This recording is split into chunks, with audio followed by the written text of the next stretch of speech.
Pues ahora vamos a Laško, a Eslovenia, que es un pueblito muy pequeño de Eslovenia, y ahí tenemos un internacional factor 40 puntuable para los próximos mundiales. En Italia, en Venecia, sacamos 2 medallas, una individual, una medalla de bronce individual y otro por equipos, junto con mi compañero Miguel Toledo.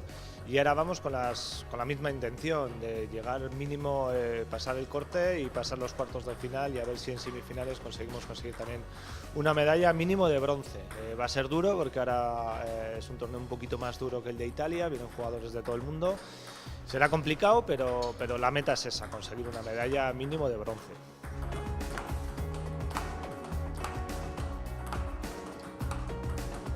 La verdad que ahora estoy en un momento dulce de forma y a nivel competitivo, estoy el 10 del mundo, entonces eso, bueno, pues al final hay que mantenerlo, y bueno, pues la medalla tiene que estar cerca, debería estar cerca.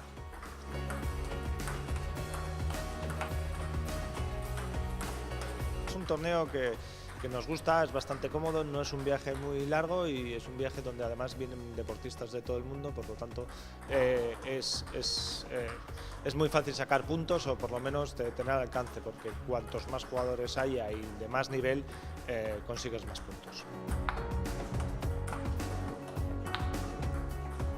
Cada año el nivel está subiendo, cada vez entrenamos más, cada vez hay más competición, la gente joven está dándole también muy fuerte y está complicado, pero bueno, vamos a seguir luchando por estar ahí entre los primeros.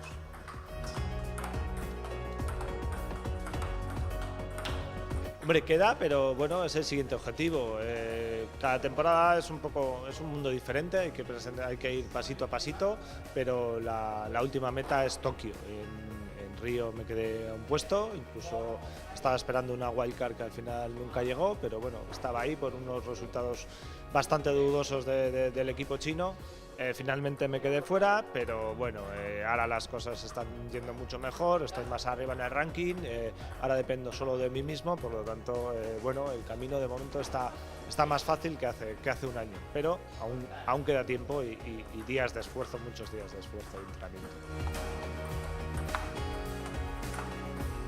Sí, aquí estoy todos los días en el CPT de Getxo, ya soy uno más de la familia, así que bueno, seguiremos viniendo día a día aquí a darle duro.